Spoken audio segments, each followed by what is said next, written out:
দেশব্যাপী চাঞ্চল্যকর মির্জাপুর থানায় রুজুকৃত যে মামলাটি হয়েছে সেই মামলার অন্যতম এই বাস ডাকাতি গ্যাংয়ের 3 জন সদস্য মুহিত, সবুজ এবং শরীফুজ্জামানকে আমরা ইতোপূর্বে গ্রেপ্তার করেছিলাম।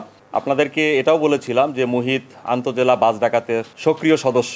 মুহিতের দেয়া তথ্য মতে এবং আমরা আমাদের যে সমস্ত ইনফরমার আছে তাদের কাছ থেকে বিভিন্ন তথ্য উপাত্ত নিয়ে আমরা গতকালকে নেত্রকোনার পূর্বধলা এলাকা থেকে এই চাঞ্চল্যকর বাস ডাকাতির মাস্টারমাইন্ড আলমগীরকে গ্রেপ্তার করতে সক্ষম হয়েছি। আমাদের জেলার গোয়েন্দা টিম নেত্রকোনার পূর্বধলা এলাকা থেকে এই চাঞ্চল্যকর বাস ডাকাতির মাস্টারমাইন্ড আলমগীরকে গ্রেপ্তার করেছে।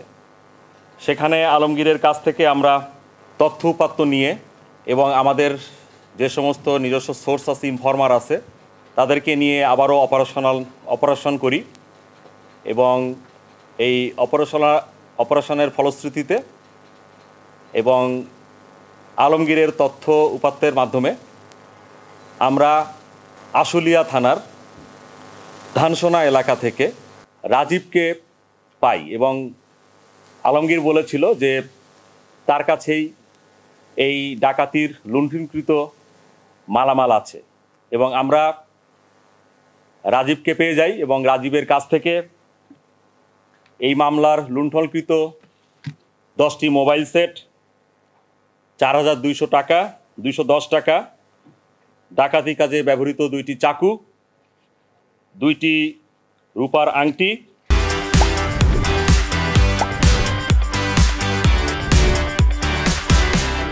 নারীদের ব্যবহৃত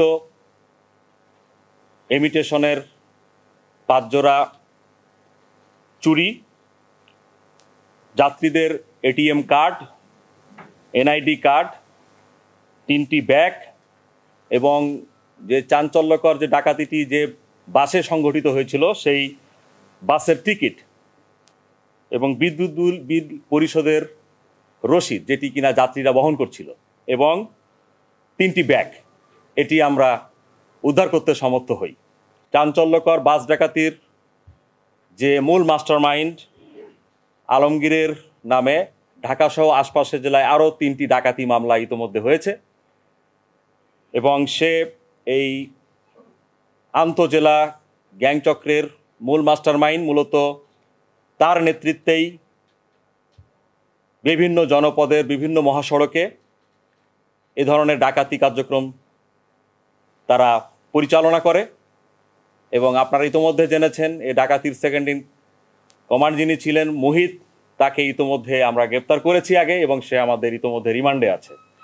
তো আমরা আশা করছি আলমগীরের মাধ্যমেও এই ঘটনার এবং এই মহাসড়ক ডাকাতি সহ ঢাকার আশপাশে যে সমস্ত ডাকাতি ঘটনা তথা বাংলাদেশের যে বিভিন্ন জায়গার ডাকাতি ঘটনাগুলো সম্বন্ধে একটি উল্লেখযোগ্য তথ্য উপাত্ত পাবো বলে আমরা আশা করছি।